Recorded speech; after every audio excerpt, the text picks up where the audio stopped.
Ens trobem al Centre Cívic de la Vila amb Héctor Carrillo Espano, que és l'autor d'Especimen, una mostra de treballs on el principal protagonista és la tipografia. Avui l'hem de disculpar perquè està una mica afònic. Bon dia, Héctor Carrillo. Hola, bon dia. Què podem trobar en aquesta obra? L'exposició és una recopilació de diferents obres, tant de formació i altres més personals.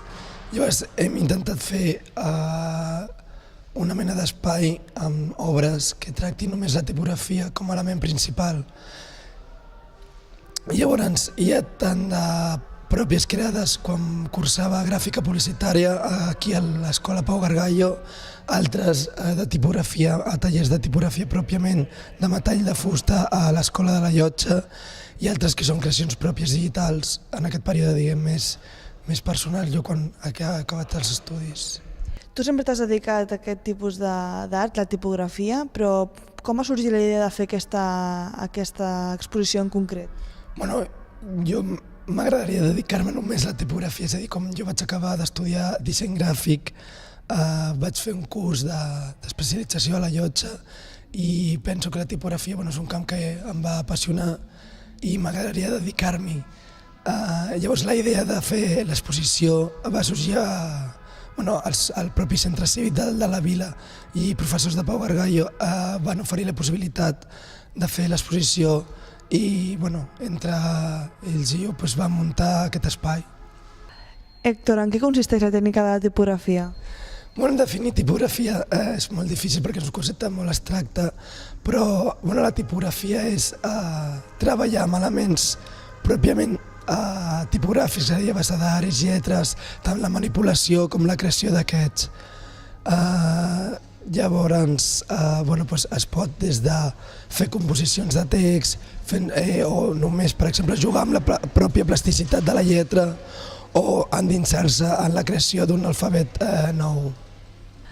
Amb quines tècniques estan fets els diferents treballs que aquí podem veure? Hi ha diverses tècniques, per exemple, hi ha petites tècniques que són cal·ligràfiques, és a dir, amb tinta i amb la mà mateixa. Hi ha aquesta banda d'aquí, serien les tècniques pròpiament amb tipografia de metall de fusta, que estan fetes a partir de tallers, estan fetes a tallers, més ben dit, tal qual va néixer, diguem, la tipografia, és a dir, la tipografia clàssica de metall, estan fetes amb això, composició de tipus de metall, un per un, i després ficades a màquines de premsa.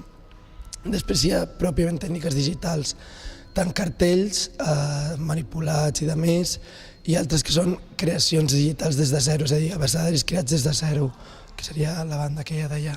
És a dir, en resum, són petites tècniques cal·ligràfiques, tipografia de metall de fusta, i tota la resta són creacions pròpiament digitals.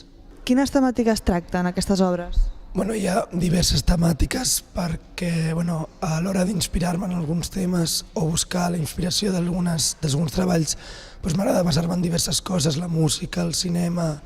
Per exemple, hi ha pròpiament alguns treballs són únicament per jugar amb la plasticitat de les formes, altres tracten temes relacionats amb la literatura, el cinema, la música i de més, i altres són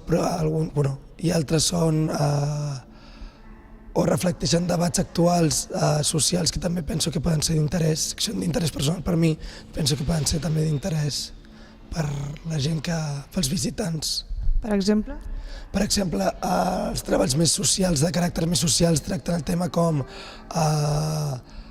els drets de la comunitat LGTB o a la SIDA, o per exemple hi ha un que reflecteix el problema del tsunami del Japó, etc.